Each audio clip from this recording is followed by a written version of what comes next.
Hello everyone, welcome to tonight's live stream. We are doing a live session all about level design.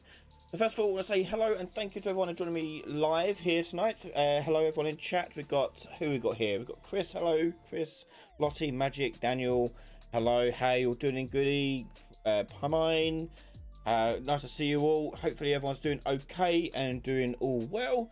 So, what we've been doing today.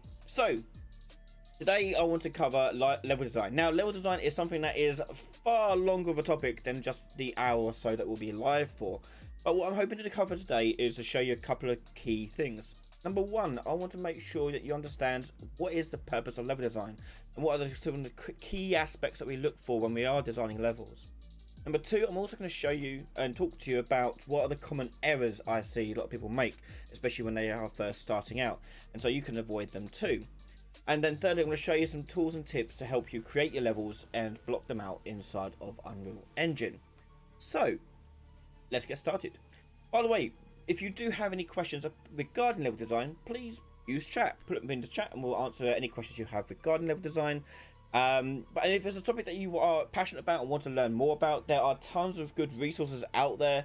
You can just quick Google will get you to a lot of the stuff I'm talking about as well. But there's a lot out there.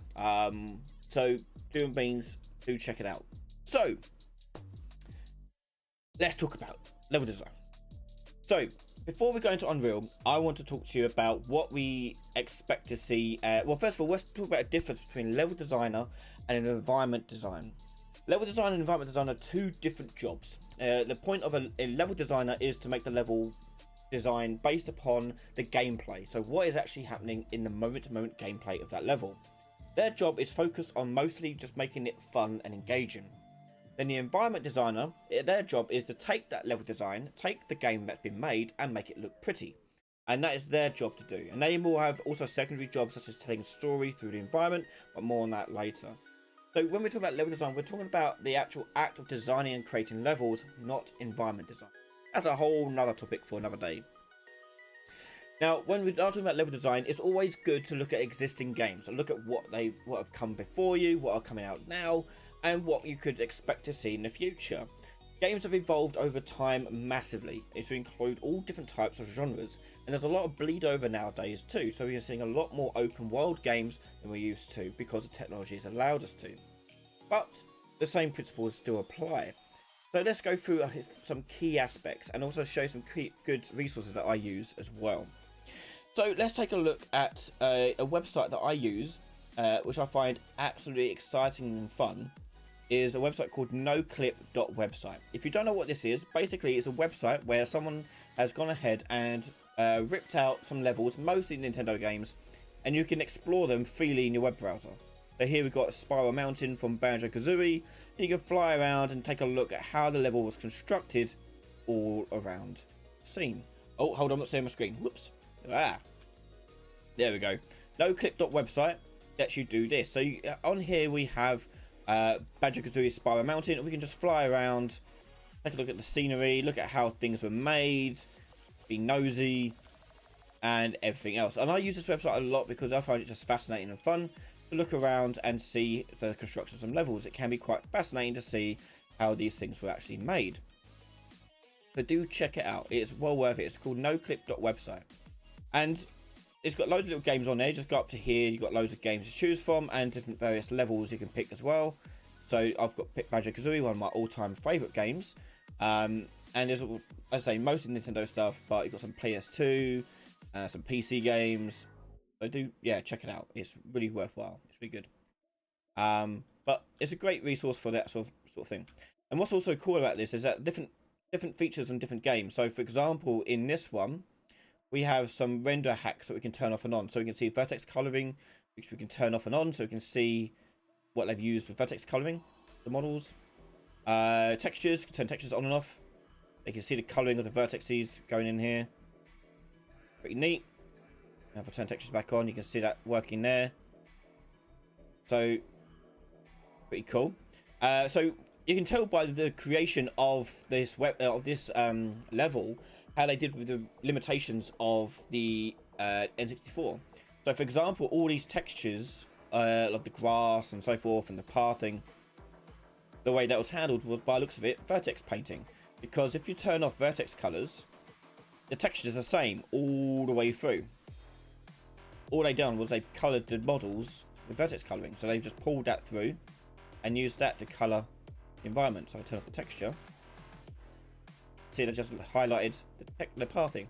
The pathing here, you can see they've just picked these points here and colored them yellow. And that's just coloring in that texture as that. Really cool to see the stuff in action and really quite clever. That saves them having loads of textures as they have one.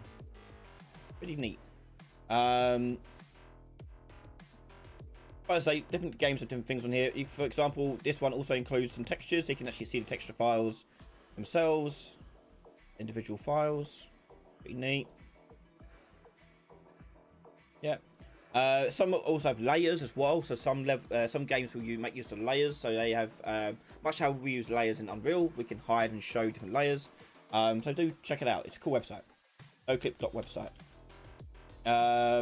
And it is updating it regularly as well. So I follow him on Twitter. So yeah, that's cool. Anyway, so that's one really good resource I use. Now, I want to also talk to you about the structure of levels. So level structures are important, and I'm going to go through some examples, but by all means, this is not the only ones out there, and we often combine them as well. Very, very rarely do we stick with just one. But let's talk about the different shapes that we get in level design, and talk about what are the pros and cons of each and where you would probably see them. So over here, I brought in this. Okay, so first up, we've got linear level design. This one you're probably familiar with, and it's literally going from room to room to room to room. Now, one thing to note about linear design is that it's very purposeful that we got these sort of design set up where we have this big open space of combat or event or something that's happening here, and then a space of nothing, and then a big more space, and then a space of nothing, and there's big more space, and a space of nothing. We don't want to keep the player in constant combat. We want to make sure that there are peaks and troughs of combat and let's say eventual gameplay. So events and quiet time. We want to make sure that that curve is like this. Excitement curve is like that. And linear design really does this really easily because we can put in spaces in between, and in those spaces it's a great chance for us to tell a story, give some context to what's going on, or just give the player even a technical reason, like giving the chance a level to load. So it's a really cool thing. We'll go through more about level design, linear level design in a moment. Yeah. Next up, we've got parallel. Parallel design is when we go to start in the same location, and we may have branching paths, but we also end up in the same location. Okay, so we could have different experiences getting back to this one.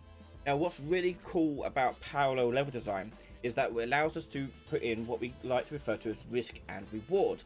We want the player to take risks for greater rewards, but if they don't want to, they can take a nice, easy approach. Lots of cool ways to use this in your games design. Think about a lot of RPGs. They do this, for example, where you get a mission and you can approach it in different ways, and then you come back to the end and solve it. So yeah, parallel level design. Next, we've got hub and spoke. So hub and spoke is usually you start in the center, and you go off in different branches and complete tasks, and then you go back to the center, go back off into the spoke, and so on and so forth. And network is basically you can start anywhere. Everything's sort of even. So hub and spoke, but it's a bit even. So you start anywhere you like, and you can interconnection to other places. You can got a lot more freedom, a lot more space to go in. And the best way to think of network is open world level design. And I'm going to talk about open world design in a minute, where people make the most mistakes is when they're designing their open worlds. So I'll go through and show you how we might do that in Unreal later. But let's go back to hub and spoke for a second. So hub and spoke is commonly used in a lot of platformer type-esque games, but not just exclusively to platformers.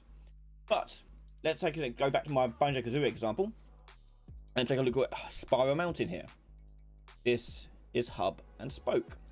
Okay, central point, spokes coming off doing different tasks, and each spoke usually has something of value in it. So in this case, you get honeycomb pieces in each spoke. Okay. If I go to Mumbo's Mountain, their first level in the game, we've got a central area, the mountain, and we've got a hub and spoke. We've got a spoke down here, spoke down there, spoke down there, spoke down there, hub and spoke. The spiral effect. You're going to see a common theme here. Treasure Trove Cove, hub and spoke. We've got a big central theme, a central element, and bits going around the edges. Wonder if you can spot the scene here. Planker's Cavern, central theme, central cavern, hub and spoke. Lots of things coming off of it, like so. Bubblegloop Swamp, hub and spoke. There's the hub, there are the spokes. Freezeezy Peak. There we go, hub and spoke. Gorbis Valley. One central location. Pyramid in the center. And hub and spoke. So notice that it is hub and spoke, but it doesn't have to look like physically hub and spoke. The main thing is that the points that if you were to draw like a heat map over this about where the player walks to and what they do, you'll see that they go into the center bit the most, and they'll go off, do a task, come back, go off, go back, so on and so forth. They keep doing this sort of motion. And if you were to draw a heat map of the player's movement is in most of these maps, you're going to see that movement of like going back to center, back out, over and over and over again. And we're using a central point to handle that. Mad Monster Mansion, big mansion in the middle, hub and spoke. Rusty Bucket Bay, hub and spoke. Big central theme, off it goes. And Clock Clock Work, you've got the big tree in the center. Hub and spoke. Yeah, quite literally doing this all over and over and over again. Now, the beauty of doing hub and spoke things like this, and Mario 64 does the exact same thing, by the way. All Mario games, pretty much, they all do the same thing for platforming because of a couple of reasons. One is it's cyclical, so you can't really get lost. You can't go. There's no real dead ends. You just go around in a circle, basically. So there's no way for you to really get lost, frustrated, or confused, as you can navigate the area and eventually find somewhere you want to go. And that is a central problem that is solved in all of these sort of platformer type games, especially these early platformers where they pretty much stuck to this sort of formula for the whole entire thing. But as you can see, even with the similar layout of hub and spoke, you can see variations of how they approached it. Okay, so Click Clock Woods here has a lot more verticality, with a lot more vertical space, and therefore greater risks of you falling down. So it's really quite amazing to see how they take their simple design of hub and spoke and really work it in there and do it over and over again. So lots of cool stuff there. Now, with regards to the other things in here, you'll often find that network is often used for multiplayer level design. This is because we want to make sure players can get access to all rooms, all locations, and get into combat fights. And this is very much the case as well as linear, where we want big open, well, not big open space, but open spaces where combat can happen, followed by corridors where they connect to other rooms and so forth. The corridors allow for bottlenecks to happen, allow you to have combat, confrontation, and a lot of hot action going on there. But the network allows players not to get ever trapped in one location. And if I was to bring up a multiplayer game, I don't know if NoClip has a multiplayer game I can look at. Hold on. Especially a shooter, that'd be really useful. I know. I go to Halo and go to Blood Gulch. So multiplayer design follows this very strongly. And I challenge you to play any multiplayer game and you will see the exact same thing when you really look at it. And there's a rule of 3. Basically, whenever the player's in a certain location, they have 3 routes they can go. And those 3 routes could lead to very different gameplay. And it is quite an open map, Blood Gulch. But let's say, okay, you start over here. immediately on the ground level, you've got 3 routes. You can go down the center, you can go over here on these rocks, or you can go through the caves. Now, what's really cool about giving the player 3 directions and like this is that you've got the chance to give players different risks versus rewards. So the biggest risk is obviously going right down the middle. You're very exposed, very open, but there is one reward in the middle of the map. There's a rocket launcher. So if you want to take the risk, you can do. It's also the quickest way to the opponent's base, but there's also vehicles and other things in the way too. So it's lots of risk, easy reward of getting there quick. The medium option is going along this path here. It's slightly longer, but you do have some cover. It's slightly obscured from view, and yeah, it's basically it. You've got this going on here. That's the medium one, because the one on the other side is basically doing the same thing, but it has an inner cave network, so you're really hidden from view, and you can get the sneak up on the enemies. The hidden from view one should take longer, but make you more sneaky. You can flank people and stuff like that. So here you've got 3 routes. Okay, but let's say you get into the base. There we go, to the base. Slowly but surely. So when you come to a base, you've got 3 ways in. You go through the front, through the top, or through the back. Okay, so you've got 3 ways in, and conversely, you have 3 ways out. You can go that way, or if you want, you can be clever and try and get it out the top. And you've got obviously a teleporter to get out there if you want to get out there quicker. And you'll see that theme come up time and time again. We'll go to the caves. You'll see that 3 route structure. Okay, going through here. Yeah. So you've got even like little routes like this, like little line of sight blockers. You can jump down at any point down here. You know, you've got loads of options available to you. Yeah, you can increase the camera speed, yeah. So yeah, pretty cool. Okay, and if I go to like something a bit more closed, so if I go to say CS:GO, right in here, right, or CS, and let's go to Dust.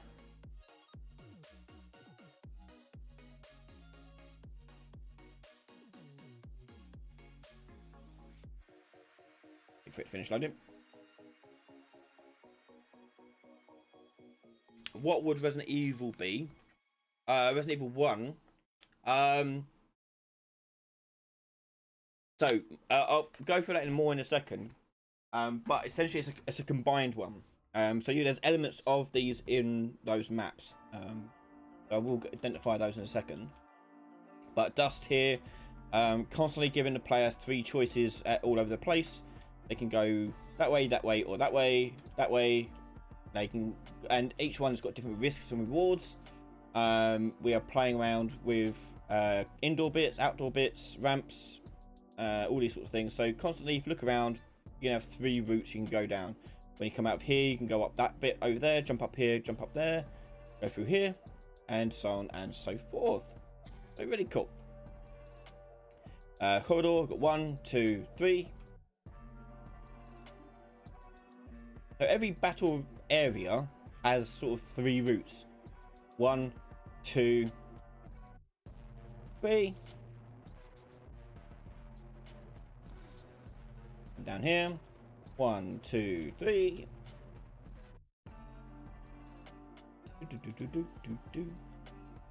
Got to speed up. And up here you got 1, 2, and then across the bridge 3, and so on and so forth. You see the pattern. So this is very much a network design, and we use a lot in multiplayer games for that express reason that we give the player loads of choice and also don't feel ever trapped. So really quite useful to point out that one. Now, along with all these, there are others, but we mostly combine these nowadays. So it's quite common to have linear elements inside of hub and spoke, for example. And this is where Resident Evil would come in quite as a clear, obvious thing here. Hub and spoke is quite a strong Resident Evil staple. For example, Resident Evil 2, the police station, the main lobby, the safe area is your hub, and the different corridors go off in different spokes. In Resident Evil 1, it's the main lobby again. You can different spokes going off like that.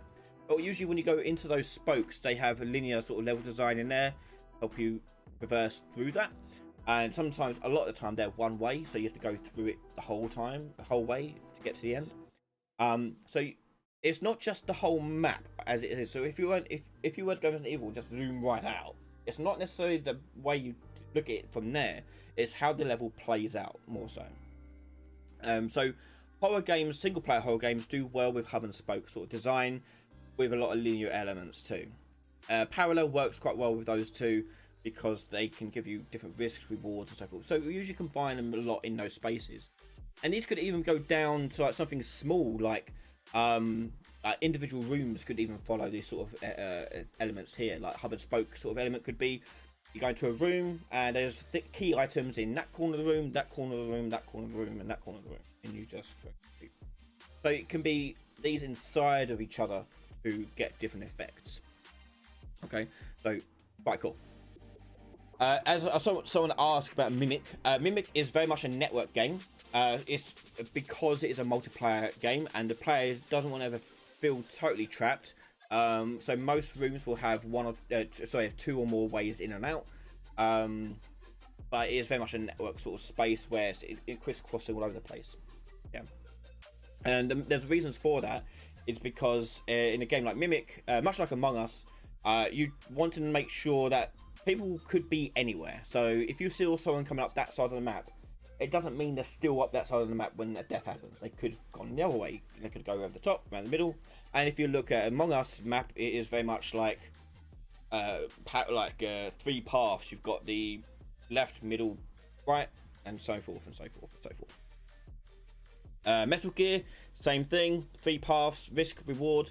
I haven't got it on that website, unfortunately, to show you, but we could do this all day long.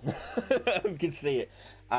But usually, we give more rewards for people who take bigger risks. So, for example, in Metal Gear, this is done very well in the opening level. In fact, actually, let me get an image of it. That I've used before. Metal Gear Shadow Moses helipad.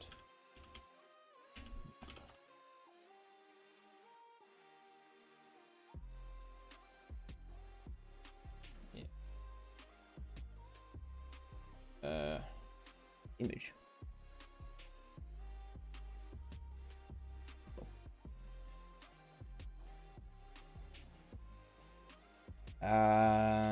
Open image in new tab.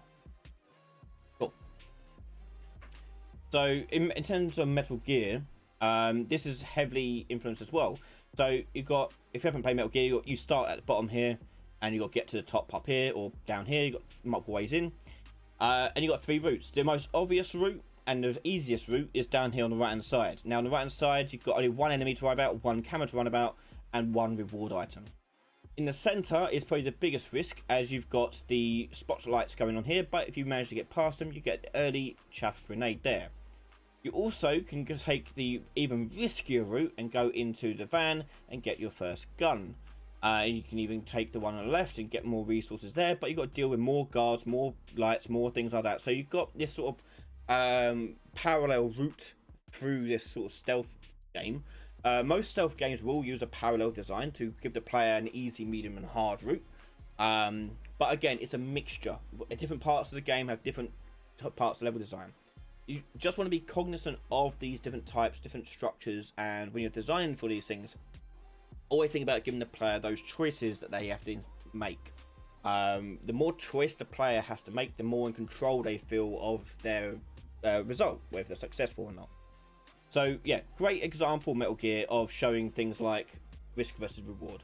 And to furthermore encourage you that the right hand side is the right hand path, notice that it's colorization, the angles of the lines, the angles of the shapes are all pointing you to go that way around the map.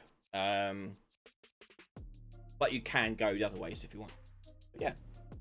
Anyway, enough of that. So, lots of cool things to think about there. Now, moving on, let's talk about actually designing these levels and thinking about, and also talk about the errors I often see being made. So, let's go through and create a level. So what I usually do when I get started off is in a blank level like this, I'm going to change my snap here from 10 to 100 and change my scale to 1. Okay. And I want to make heavy use of my snapping targets, especially if I'm doing a man-made level, like a building, for example. So in here, we're going to use the level prototyping meshes, drag it out. And now I can quickly, I usually start at 0, 0, just because it just makes sense. And we can quickly map out a space here. So we can do some rooms like this, and we can use our tools here to quickly put together a scene. So let me just put down here, and we call this blocking out. Usually the workflow of a level design is you do it on paper first, just draw it out what you think it's going to be, and you do a block out like this. A block out is very useful as it allows you to quickly say, hey, play this game. Does this wall height look right? Does this corridor width look too wide, too short? Is it okay? Working out things like that. So it makes it very quick and easy to put together on here. So these tools, Telephos, are inside of Unreal Engine 5 already. In any of the templates, you'll find level prototyping folder made for you, as you can just use these shapes. And more on that in a moment, but let's make more of this space here. So we're going to make this over here. Using these shapes here. Oh, hold down the button. Okay, so we've got a room, and as I say, you're blocking out this space around like this. Now let's say we want to do a linear sort of design for a shooter type of game. Okay, so we'll usually start off the player in somewhere a bit more confined. So let's make this a bit thinner actually.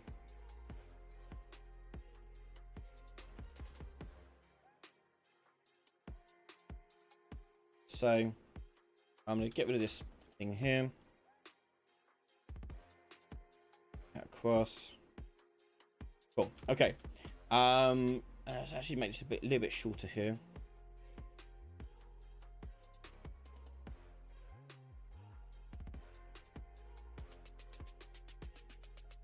Across there.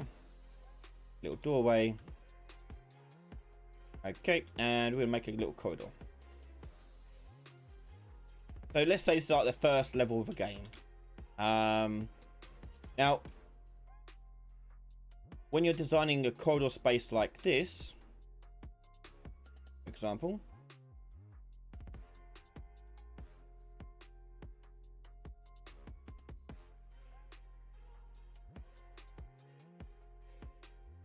yeah. Okay, so let's say we are starting here. Okay, let me just put my player start here. Right, so imagine we're playing now, first person shooter, linear level design, that's up here. Now, I've got to start off usually in some sort of corridor, some free space where the player can get adjusted to controls. Usually the first area is risk-free, you're not going to get shot or anything like that there. So you don't want the player just to play about with their controls. They get used to turning around corners and things like that. Now, when it does come with level design, we want to make sure of a couple of things. First of all, the world that you're playing in needs to feel like it's part of a world. It can't feel too inorganic in terms of it looks like it's been designed as a level design map. Okay, so we're constantly thinking about what is our setting, what can we do to basically block off areas, make it feel like more natural. A good example of this is like the Pillar of Autumn from Halo, the first level from Halo.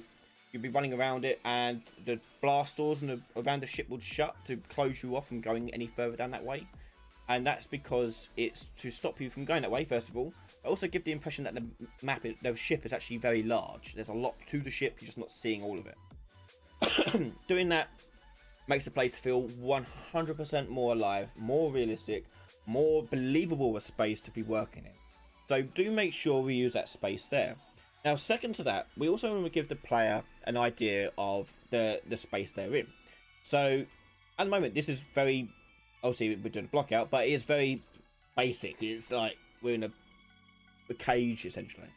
So we start thinking of things, okay, let's start thinking how we can make the world feel a bit more bigger and less like you're in a rat in a maze. So, for example, we could do things like, okay, let's just drop this wall down. Like so. And instead of having a wall there, we're going to have a little fence. And we do that. And let's now do a little courtyard bit. Let's change that to 45 degrees.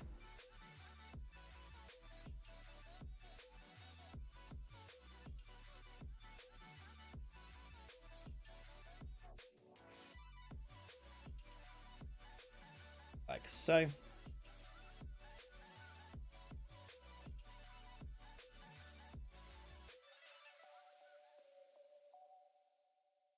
We're not worried about neatness either. There just to get the design in. So when it overlaps like that, do not fret. Just testing our environment. Remember, that's the environment artist's job, is to take this and make it look good. If you're indie, like you're the only developer, think of it, your job role is split into two. You've got two things to do. Don't feel like you have to do them at the same time. I don't.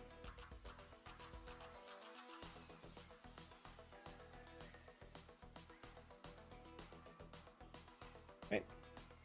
So now we've got this sort of open space here, which is a lot more interesting to look at.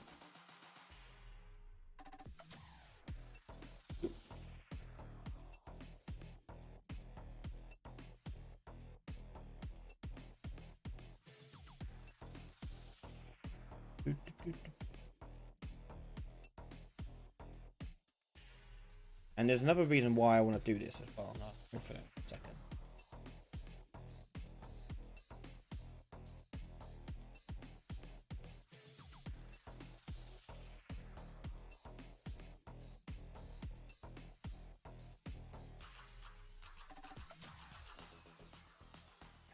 There we go. Here. Go like that. Cool. And now we'll start making this feel like an actual place. We'll put a little ceiling in.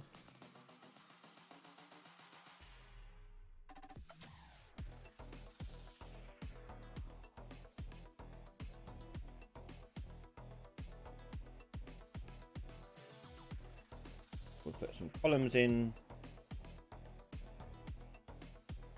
I'll explain why I'm putting columns in a second. Yeah. And put that over there. Okay. Right, so let me put this another ceiling on here. Okay. So obviously lighting is going to be an issue here, but that's fine. What we will do is we'll just up our exposure. So we've got a post-process volume in here somewhere. It is exposure, and we'll just turn up a little. Exposure compensation. So. And we'll put a light in there too.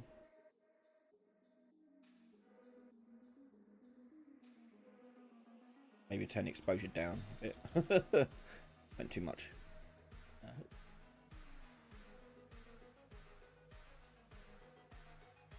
5.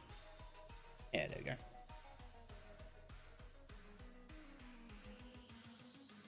Cool. Okay. Okie dokie. So, in our now level, we've got this environment set up where we've got now this sort of courtyard bit open here. Now, why would I want to do something like this? One, first of all, it opens my level up, so it feels like I'm not trapped in a rat in a maze. Secondly, I got an option here, what we call, what is often referred to as Swiss cheese level design. Swiss cheese level design is when you can have basically like cheese, like Swiss cheese, there's holes and pockets where you can see into the rest of the level, other parts of the level earlier, or referring to things later in the game. So you see this a lot, especially in shooters like Gears of War, for example. You'll come into a scene, look down, you see a firefight going on here. You'll be down there later on. And there's a few reasons why you want to do something like that. One could be to not just make the level feel more like an actual place and you can see bits and stuff of, but when the player recognizes the level or recognizes where they are, it's like a little dopamine hits their brain and they're like, aha, I know where I am. this is cool. I know I was just here a second ago. So you want to keep thinking of things like, okay, what can we do to encourage the player to go this way? And yeah, and when they're down here later on, they can look up and see something up here. And I mean, if I was doing like some sort of Gears of War type thing, I'd be like, oh look, oh that's where I started, and I would have that thing blow up or monster land on it or something like that. Just to really feel like the dramatic sense of the level that we're in. Now the pillars I'm using to break line of sight. For games like shooters especially, we have to think about line of sight a lot. We want to make sure we're breaking it for the player in terms of not just their use of combat, but also for the enemy's use of combat. It helps us frame shots, frame parts of the level as well. So we're thinking of things all the time like negative space, making sure that the player is being forced into a certain location, especially if your map is open, giving the player choices, so forth, to do these sort of things here. So think of line of sight to help with those sort of things. Okay, so let's now open this up a little bit more. So we go through here, and let's say we want our first combat counter to happen up here. So let's actually then push this wall back. I'm going to go make that from world space to... By the way, if you didn't know, you could do this. Up top here, click the little world icon. It'll swap between local space and world space. It makes moving things around a little bit more easier. Do things like that.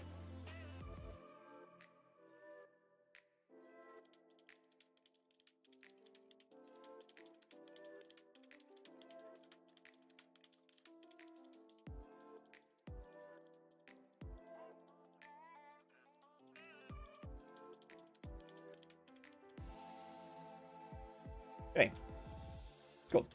So now we've got this environment over here where I want this first sort of combat encounter to happen. So I want to force the player to not go straight ahead. I want them to want to navigate around. So I'm thinking, okay, this is a combat scenario. So let's think about graphically, what could we do here? Well, we could do collapsed rubble, for example, or building or something like that to make this feel like something's here. So what I'm going to do is I'm going to do like a collapsed floor. So let's take that there, like this, open like so, across,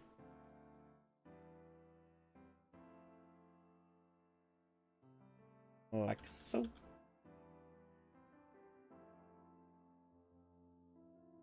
and I'm gonna make it shorter than that, and we'll also do the same to the roof as well. Just to open it up a little bit more and feel like something actually crashed here, like so. Maybe it's a helicopter or something, I don't know, something's happened here. We can emphasize it with rubble and things like that. So maybe this block here is fallen down a little bit like this.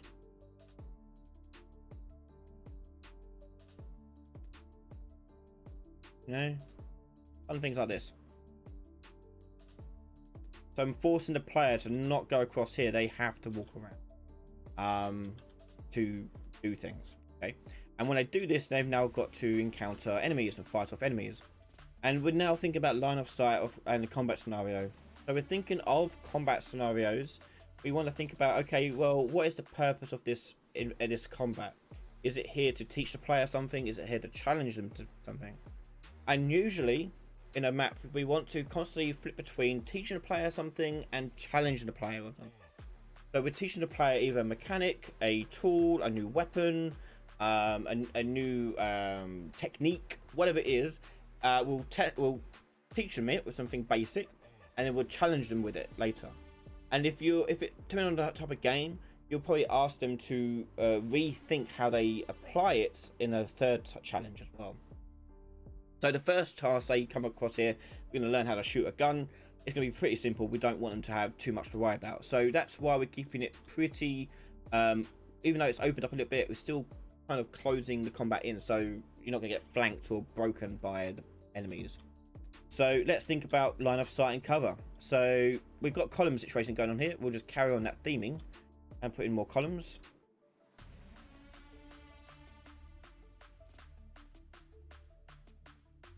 That could be quite fun. Something like this. This one could be even falling down. like that. Let's do the rest of the ceiling here. Bring it wide open like so. Cool. Okay. And we'll just light this area up a little bit.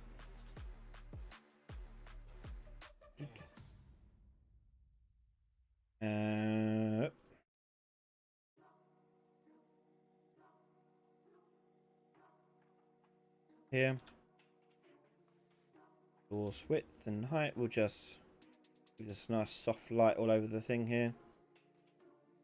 Too crazy.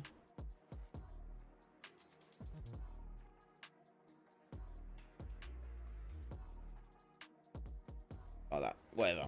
Okay, we could have fire and things going off. I don't know. We can make up anything with windows. Whatever.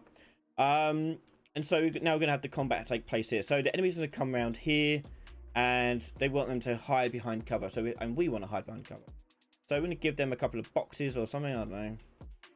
Those in here. Probably change the scale down here to 5. And mess about with this a little bit here.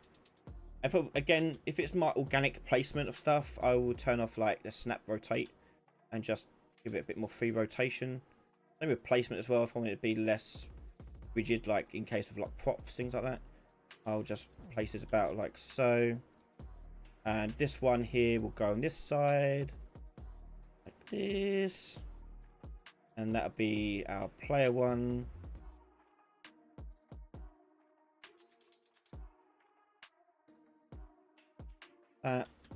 Simple stuff like this. Okay, so yeah, Chevron, that's a great acronym. IPMT: Introduce, Practice, Master, and Twist. Yeah, brilliant use of thinking of that. Yeah, if you think about the greatest games ever made, like Mario games, for example, they heavily rely on this. Okay, and each one of those, introduce, practice, master, and twist, it increases the risk each time. So, I mean, I haven't got an example I could go to right now, but yeah, look out for it. It's everywhere. So in here, we've got a simple scenario here where the player can fight a couple of bad guys and then carry on going through the map. Okay, now we could carry on going through this and adding bits to it, but we don't have time, unfortunately. But plan all this out on paper first. It really does help out a lot. Now, other thing that does help out is color coding.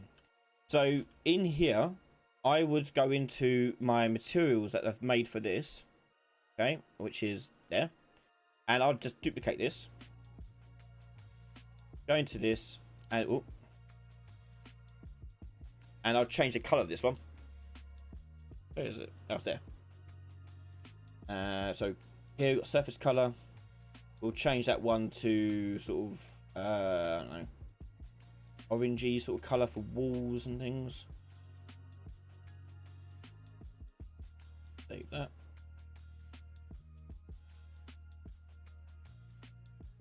And then you just drag that into the scene wherever you want that to appear. But it's docked. So my walls are going to be yellow. Okay, it doesn't matter what colors you really use. Oh, didn't want to do that. As long as you're consistent with it, doesn't really matter. Now, a couple of reasons why you do this is, first of all, it makes it actually easier to spot what the hell your level's doing. Because in the end, this could all look a grey mess. Also helps with things like using unlit mode. So I'll show that in a second. Let's just make another one for floors. And let's do this one blue. That'll be our floor one. Obviously name them, don't just call them grey. I'm just being lazy. Time.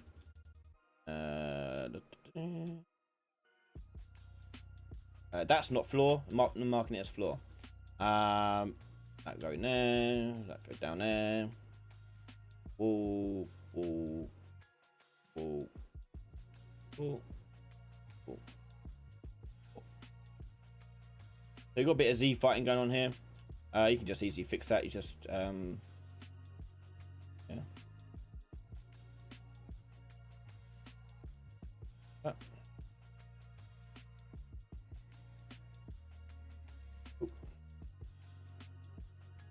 Oh, let's turn on snap.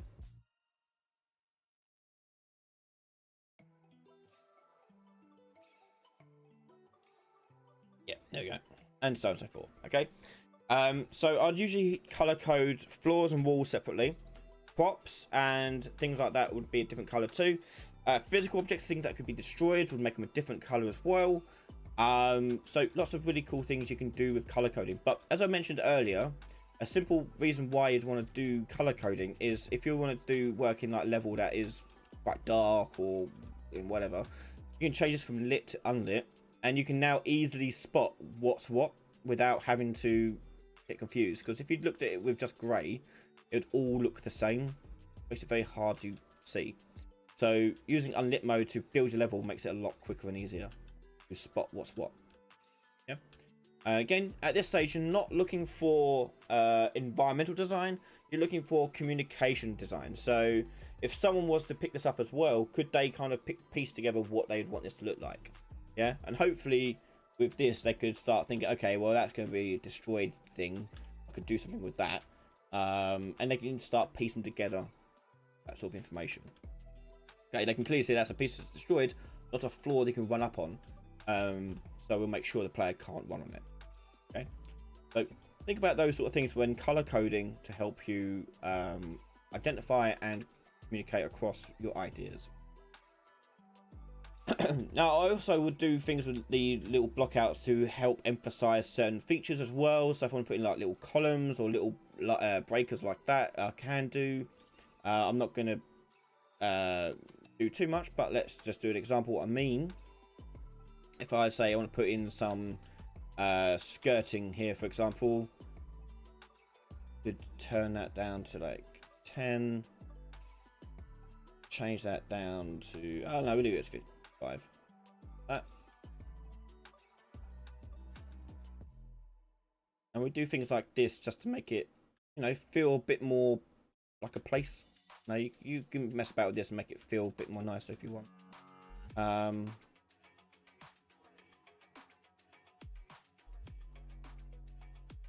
Whatever you want to do, jazz it up, make it a bit more communicative about what things are, will help. Yeah.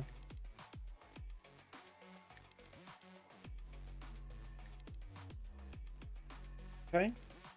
So lots of really cool things you can do with that. Now, what are the common errors I see in level design from new level designers? So, first of all, you want to be aware of a few key points of information. You want to make sure your level is fun to navigate. So too often do I see big open rooms with big open doors and it's just like bad guys in there running around endlessly. You want to make it fun to walk around and look around. If you were to take all the bad guys out of your level, is the level still fun just to look around and explore? Yeah. And I would argue that this is starting to shape up as something that would be quite fun to walk around and explore already. Yeah. It's this little tiny section of it. So that's the first thing you want to do, is make sure it's fun to navigate. And when it is fun to navigate, keep in mind of what navigation skills you have in your game. Can your character double jump? Can they swim? Can they climb? Etc. Keep in mind those things too. Now, when it comes to also level design, we want to not rely on telling the player about what's happened here. We want to show the player what's happened here. So, for example, putting in things in like destruction to show something's happened here. If I was, like, say, a helicopter crash, I'll put a little model of a helicopter in there to indicate that that's happened there. You're thinking of ways to tell the story with what's going on. You also want to give the player the tell them what to do, but not how to do it. So, let's say in a linear game like this, more so to do with like an RPG or open-ended sort of game like Hitman, for example. Like for example in Skyrim, you'll get a quest that says I can't think of any quest. Go to Whiterun, okay? But you can go there any time, any way, any way you like. There's any path you want, whatever you like there. One of the most famous examples is Zelda's Breath of the Wild. The first quest you get is kill Ganon. But obviously that's the last thing you do in the game. You could do whatever you want before then. So you want to make sure you're telling the player what to do, but not how to achieve it. Let them decide how they want to approach the problem. What works really well about this is that the player can then mess up and then come up with different ways of doing it. A level should constantly teach the player how to play the game or what to do. If you think about games like let's think of some good ones like Halo, for example, or Gears of War. Halo. Let's take Halo for example. Each level of Halo teaches the player something new about the game, about the gameplay that's going in there. The first level, Pillar of Autumn, is obviously the introduction level. We're now showing the player how to move around the scene, shoot things, keep it pretty simple. The second level, Halo, where it opens right up and introduces a vehicle and goes, okay, here's the vehicle component of how we navigate a scene. And it also opens it up way more and shows, okay, this is not like a typical shooter, you can drive around. And then so on and so forth. I can't remember the next one. I think the next one's like a sniping level. And one after that is a horror level, I think. So forth. Okay, you're constantly teaching the player new things about the game. Surprising. You want to make sure your levels are surprising. It's a good idea to think of levels like story chapters in a book. You want your levels to be transformative. If you think about any critically acclaimed game, and you go into a level or an area of the game, you're doing something, the mission you have at the start is different from the mission you have at the end. Something happens in the middle that changes that. Okay, and that's the twist that happens in the level. Most games, critically acclaimed games that are praised for their design, will have this in there throughout their game. And this is a great chance to play about with story, characters, and also just gameplay. You can put a big twist on it. So if we go back to Halo, for example, in 343 Guilty Spark level, the level starts off with a mission of finding someone, and it is turned into this like thing, a normal level. You're just trying to find your team, etc. But halfway through the level, you're introduced to the flood, and now the game wants you to go the other way to get out of the place. But now it's like this horde mode where things are coming to attack you and destroy you, and all these things. And that is that moment. That's the twist that happens in that. If you think about most of the levels in Halo, they have that twist in it. In fact, the only one I can think of off the top of my head that doesn't have that is the one that people like the least, and that's the library. You literally just keep going down and down and down and down and down and down and down until you get to the end. Pretty boring. But you think about the rest of their levels, they are following that sort of theme of, hey, there's a twist here.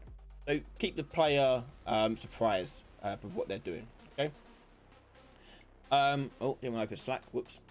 Sorry. We'll have a moment to answer some questions as well in a second. You want to make sure the level empowers the player with the tools they're getting. So if you're going to give the player a rocket launcher, make sure they've got a reason to use the rocket launcher. Yeah. If you want to give the player a new ability like double jump, make sure they have to double jump. If you look at Metroid games, as soon as you get the tool for the first time, the only way out of that room is to use that tool. Okay, it's a way to introduce people to that thing. So make sure the player has that in there to them.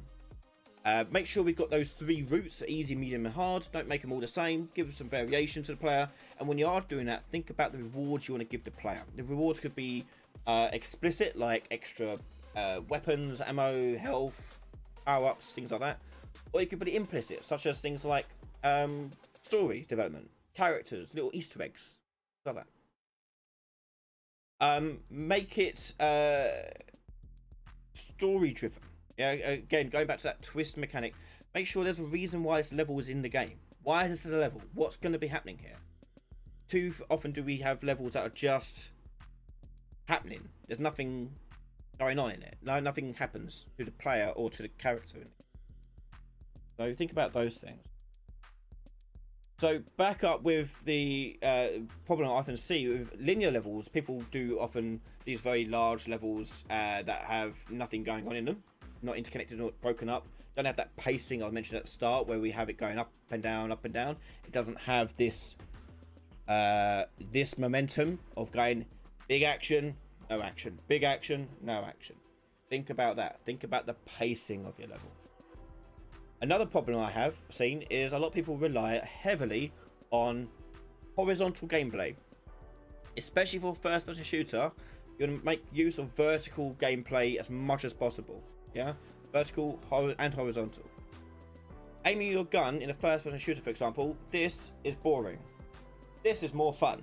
Yeah, you can look up and down. It's more skillful. So we want to make sure the player can look up and down and look around, not just sticking left and right on it. Yeah. And if you think about all the great shooter games, they all have that. Yeah. But yeah, check that out. Make sure you have got that in there. Line of sight, we mentioned already. Great thing to put in there. A lot of people don't put it in there. So it's a big problem with that. And finally, it's the sense of place. A lot of people design a level for either gameplay first and think, okay, there you go, done. But don't think about, okay, if this was a real building, a real place, how would it work? Why would it be laid out in this particular way? And that conversely can go the other way as well, where they design it to be like real life, but real life's boring. We don't want real life. So don't feel trapped to do things just like real life. Be inspired by real life, sure, but don't feel like you have to do exactly like real life. Think about how you can manipulate and change that. I did a game in university where I designed a game. We had the brief of setting it in a historical context. So I chose the Titanic as it was sinking. So I actually got blueprints of the Titanic and mapped a little part of it. But even then, I took design liberties with it by putting in some gates in places, destruction, locked doors, things like that to kind of fence the player into the area so they couldn't just wander around the whole entire ship. For example, I did that. Talking about open level design, the biggest problem I see with open level design is that people think that open means better. Open world design is better, and it's not. So, for example, if I just save this and make a new open world level, the biggest issue I find in here is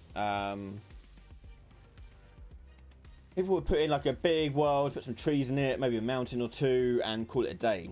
No, if you look at any sort of open world, like any good open world I'm talking about here, you'll see it is still using that level design just on an expanded scale. So if we took that linear design and scaled it up, you'd still see this in effect. You still see these motions in effect.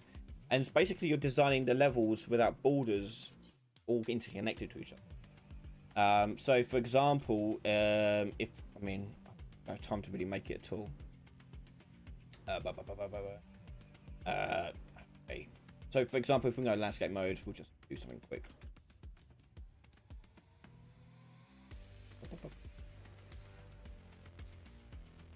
Shaders.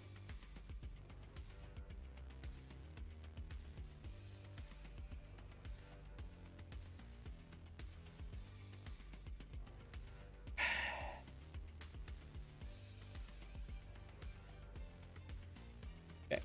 So, yeah, with our landscape, for example, we could put in our mountain that we want to do. So do a big mountain sort of area, blah blah. But I'll be thinking as well that I want the player to navigate through here, so we'll probably fence that off with another mountain or ridge over here that goes through to this sort of town, which may be on the hillside maybe, so we'll make it go down a little bit.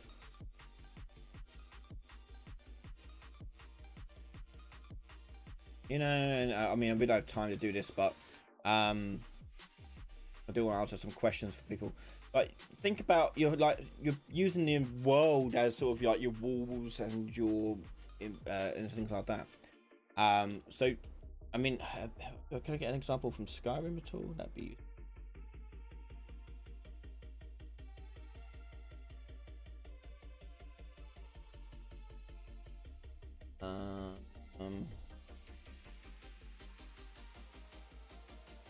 Not really.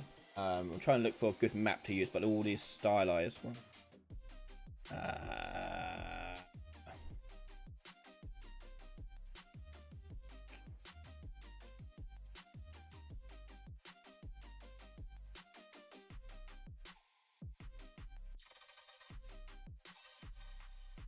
Doesn't be any use, is it? My advice is to play these games and take a look at how they do it. Like, just pay attention to what they're doing. So they like Skyrim heavily uses like mountainous areas, rivers and lakes, and actual footpaths to guide the player to locations. Your job in open world is to guide the player to where they need to go, but you're not restricting them to follow that path. You want to give them options. So you still want to make sure they have those routes in there. Don't go too big. Open world. That's another issue I see people do, is they'll go way too big, and now trying to fill up the space. Don't do it like that. Fill up the make the spaces you want first, and then design around those. Yeah. Otherwise, you're trying to fill up an empty sandbox with stuff, and it's like, well, now you're just filling it for no reason at all. So, yeah, think about those. Look around like the game as you're playing Skyrim. You'll see it's not really that open. Yeah, you can go anywhere you like, but it's kind of forcing you to go the same way. Yeah, like for example, in the first 10 minutes of that game, when you go into the main world, after the tutorial, I guarantee you that all of us who played Skyrim went the same way. For example, yeah. So think about that. What other things to think about? Oh, and I'll talk about one last thing to put in there. I say level design is a massive topic. There's way too much for us to cover all today. But the last thing I'll talk about is something called weenies. A weenie is let me go back to this level.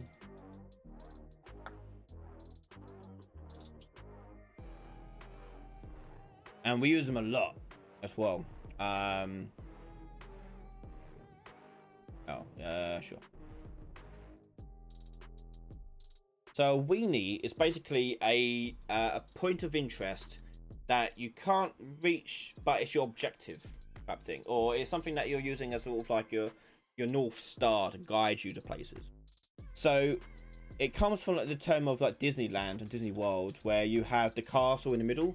You can always see the castle from wherever you are in the park, and that way you can always guide yourself back to the middle of the hub.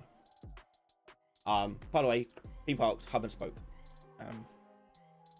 Theme parks are great examples of level design. If you ever want to see good examples in real life, theme parks are really good for it. But for example, if we were to put a weenie in here, for example, let's say the objective was to reach the castle or citadel or something like that, or ship, or that the alien spaceship is here somewhere. We could probably put an alien spaceship in. Yeah, so here's our alien spaceship.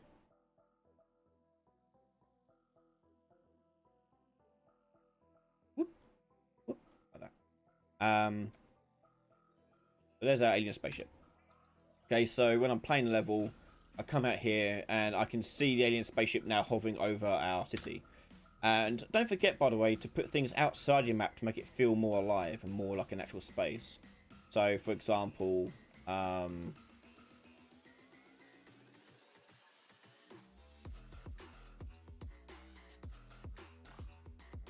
putting in like these sort of billboard like buildings helps.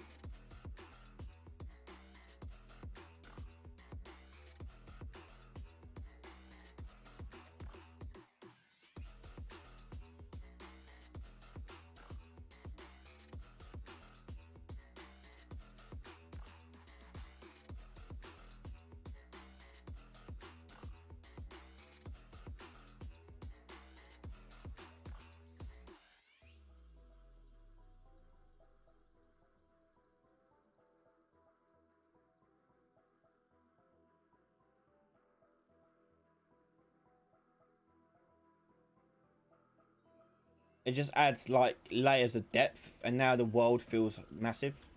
Yeah, so we call it a weenie. Why is it called a weenie? I don't know. It came from Walt Disney.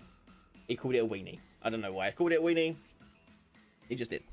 But when you call it a weenie, and it basically just means that it's a point of interest that we're going to see. We usually make the player see it quite clearly, so this framing here works perfect. I would like to keep that in. Like, oh no, the aliens are attacking, blah, blah, blah. Okay, cool. Like, let's go off and join the fight. And off we go towards the weenie.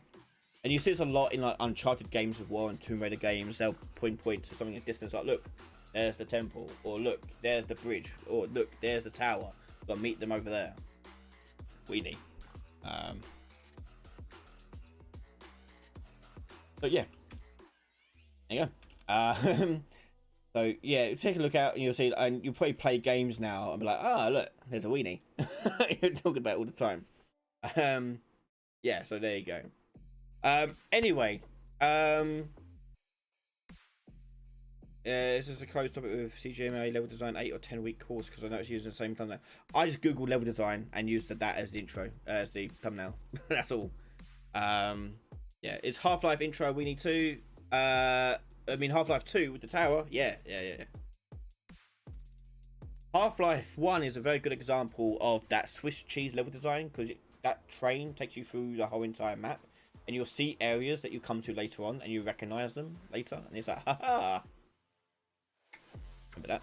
That's cool.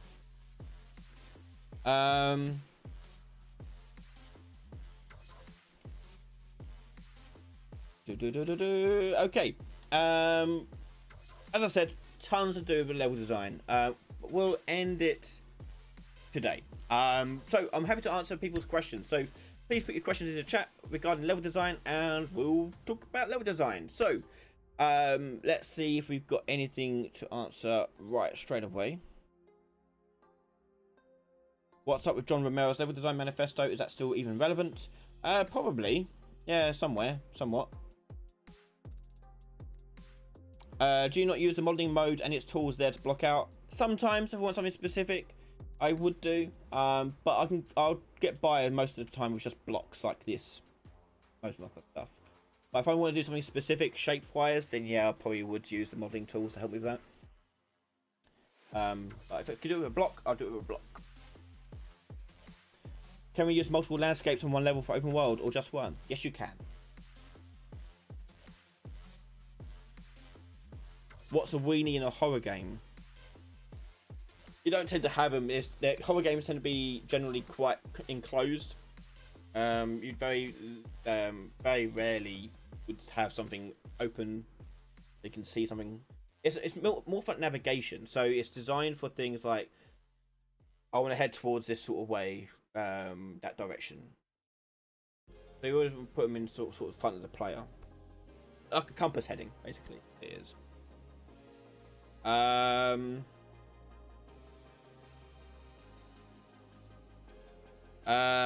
IoT, the color coding method is very interesting. Walls, floor, ceiling for destructible. I take you will do the same. Yep, I'll do the same. It'll be all color coded.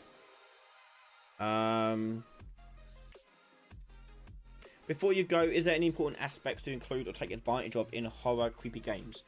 Yes. So with horror games, there is a few tenets to think about.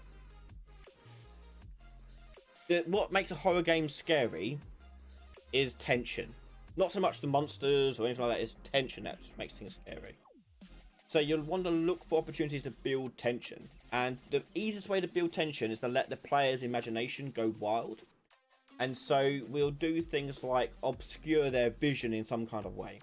So that's like playing a certain sounds off camera somewhere, putting a load of corners in, so you don't know what's around the corner. You sort of like get jump scared that way.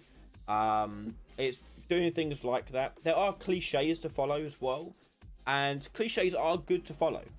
They work, but you don't want to rely on them, because otherwise the player won't be surprised by any of it. So for example, a classic cliche of a horror game is flickering lights. Yeah, you're in the hallway and lights are flickering. So one way you could twist upon that, so you Mimic, for example, lights going in and out, flickering in Mimic's design, my horror game, is that the players, because it's a social deduction game, players or the Mimic itself, the other player who's the bad guy, they can also affect the power in parts of the map. So the lights would go up and down based upon what players are doing in the map. So lights flickering is dynamic enough and makes it a bit more interesting. So that's what we're doing. That sort of cliche is like, okay, we've got flickering lights, but that is indicative of what other players are doing in the map. Yeah. Do you have any recommendations for software to use sketch level design? Yeah, I've got it right here. It's a notepad. I don't use software for level design. I use paper and pen and pencil. If I want to tidy it up, I would scan it in or take a picture of it and put it into Photoshop and make a tidy up version of it. Notepad. If you look, if you could see my desk, I have notepads and pens everywhere. It's a lot quicker to get ideas down and to play about with them on paper than it is to do in any sort of software. So, yeah, use pen and paper. Any designer, any game designer will tell you they always have a notepad on them or a sketch pad on near their desk. Yeah. Will this video be live after it ends? It will be live for Patreon members straight after the stream, and in 2 weeks' time be available to everyone else to watch on video on demand. So yeah, you can watch it on there too. I'm also going to put some extra links that are good research for people on Patreon Discord, and so people can check them out there too. So join up Discord there. You can, and yeah, you'll see stuff going on there. Any other questions?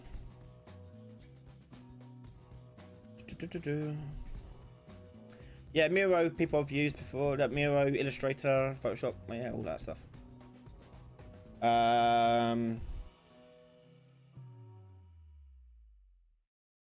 Any insight on the 3D Metroidvania games? They are interconnected, and it seems very intimidating to start creating such world. How would you go about it? I'll show you. So if I go back to NoClip here and go to Metroid Prime, which, by the way, I've been playing the remastered one on the Switch, and my god, that game was good. Great fun.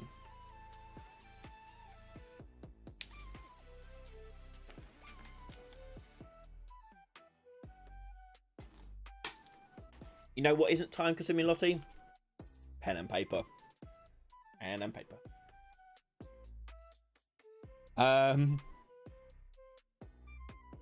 What else we got on here?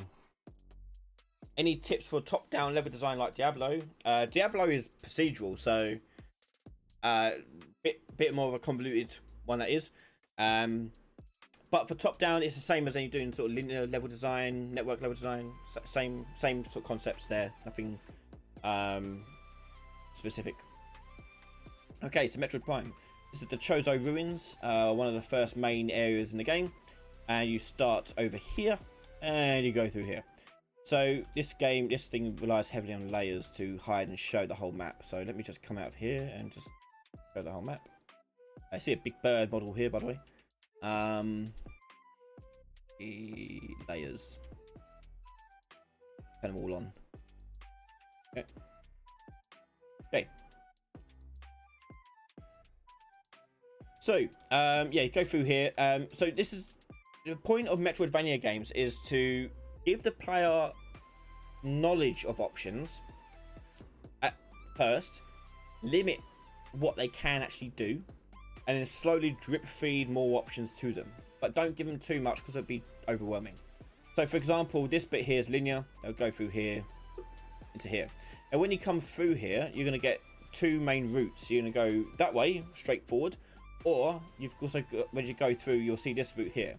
When you come through here, you do not yet have the missiles. So you'll see this and you can't get through it. So like, okay, mental note. Missile door, can't go through that. So you keep going up this way. And you're like, okay, well, we got this door here. That makes the most obvious option. But let's say I want to be less obvious. I want to go up here. Ooh, yeah, just go up here. These birds are annoying. And go through this door. Cool. All right, let's go through this door. How far can we go here? Can't go that way. Need to be morph ball. Okay, so we've got 3 routes here. 2 are closed. So the player can only go one way. But they've got a mental note of 2 things they need to proceed in either way. So they go down this route here. Linear design. These corridors here, windy like this. So it loads the map in between. While they're there. But anyway, go through here. Blah, blah, blah. Blah, blah, blah. Blah, blah, blah. Right. Little combat. Go through here. Blah, blah, blah. Blah, blah, blah. Blah, blah, blah. Combat. blah blah blah. See that linear level design coming in here? Blah blah blah blah blah blah blah blah blah blah blah blah blah blah blah blah blah blah. Combat, and then you get your missiles. Okay, and as I was mentioned before, you can't get out of this room without using missiles. You can't jump back up here. You have to go through this door here. So you shoot this missile door open here, and you go get this and so forth. And when you come back out here, this opens up and you can go this way. Okay, but now you've got missiles. Hey, you know an area that has missiles. So you're coming all the way back here, back to the start. Blah, blah, blah, blah, blah, blah. There it is over here. And now we can go through this door down here. Now, they purposely put the missile door down here and not the roller one. No, you don't need morph ball for this one, but you need morph ball for that one. Because this is the one you're more likely to see first. Okay? You're not really going to skip this and go straight to that one. So it makes sense to put missile unlocking this one first. And you go through here. Linear, linear, linear, linear, linear, linear, linear. Morph ball. Hey, I've got the morph ball now. Guess where I can go next? Meanwhile, whilst we are doing... also, you can't get out of this room without going to morph ball. So you learn how to do morph ball. But meanwhile, you're coming across things that you're going to recognize later. So, for example, come through here. Ooh. You can blow this up later when I get the bombs for the thing. Ooh. We can boost up this later when I get the boost. You don't know you can do that until later on you get the boost, learn you can do that. You're like, I've seen this before somewhere. But when they do this, they make sure that they put only the bonus stuff up here. Nothing integral usually. Like, there you go, missiles. Down here was missiles as well, I think. Yeah, missiles. So these little rooms, they're little separate paths, little things. There's foreshadowing. Are usually there to give you bonus bits. So, and then that's, you could say, is the first introduction to the game, the sort of tutorial in how Metroidvania works. Now you go through here, and things open up a bit more for you. Okay, so blah blah blah blah. You can see some other things that you don't have yet, like this spider track thing. You don't have that yet. You go through there, go through there. You've got multiple choices, but you don't give the player too much choice. Got a little central theme going on here, and so on and so forth. So you can go. You constantly want to give the player information, but don't give them all the answers. You want them to make the aha moments for themselves, so they'll recognize, oh hey, I've seen this thing before. I can go back there and use it. So yeah, think about that, and think about how you can force a player to look at these sort of things, and make sure the player goes the right way to start off with. Like if I'll go back to that intro area here, for example, this is where you come out of. Yeah, if you think about what the framing that's going on here, it's very clear where you got to go. That negative space that we see over here is quite clearly pushing us to go that way. Yeah. Meanwhile, they're using lighting and other things over here to indicate to player, look, there's something over here too. So, yeah. Psychology is a massive factor of it. Yeah. I think about psychology all the time, especially when you come up to lighting with colors and shapes and negative space and using all these things to force a player down a path. Yeah. Doing things like that. Yeah, so like doing things like different colors here indicates, oh, this is a different platform from that platform, so you can see there's a jumping bit here. Yeah. Again, they're quite deliberate with all their placement of stuff. So like, for example, you come up here, you're teased with this thing, which you can't get until you're into the next zone. You can't get up here at all till much later. So you're teased with these little things. You're given information like, oh, there's something there, can't get it yet, come back later. That's very much a Metroidvania type design they have with the Metroidvania. Okay. Next question. Do you think you could create some tutorials about Niagara system, or do you have a good course to study that? I've got some good videos already out on Niagara system, so I'm going to do a few more of those in the future. Yeah. Oh, there you go. Lottie's already spoken about it. Where can I find more your tutorial about level design? I don't have many tutorials about level design. This was sort of the first real one I've done. As you say, it's more theoretical. It's less unreally. It's more theoretical design. So, maybe I'll do more. And break it down into different videos, maybe. But yeah. Yeah. If you want some really good resources as well, I really recommend checking out a guy on Twitter called Tommy Norberg. Tommy Norberg is an awesome level designer, and he posts some amazing little tidbits of information about level design tips and tricks. So I do recommend checking him out. Apparently he's getting a book out soon. I can't wait to pick it up when he does release it. As I love all of his stuff on Twitter, so do follow him on Twitter if you have it on there. Tommy Norberg, great.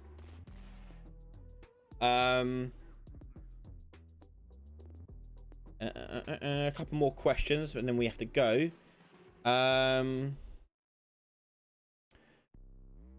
Mine, when we do level design for a procedural game, how do we think? Do we do chunks of level design? Kind of chunks. You kind of think of what the rules are for the level.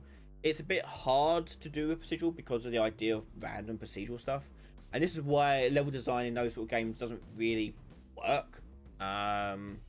It's more emergent than anything, but they do have certain rule sets they follow.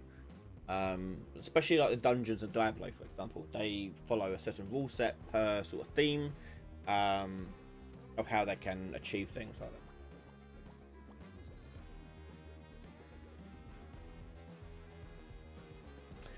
What other games are examples of the mirror parallel type? I feel like that was less touched on and less.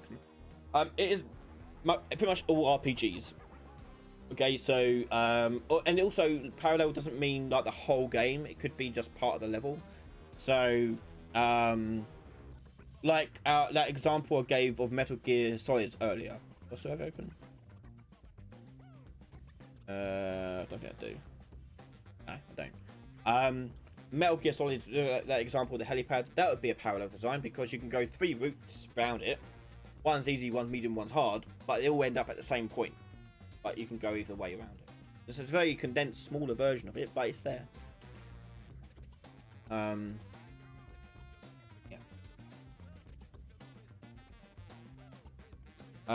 But yeah, I say there are amazing resources out there.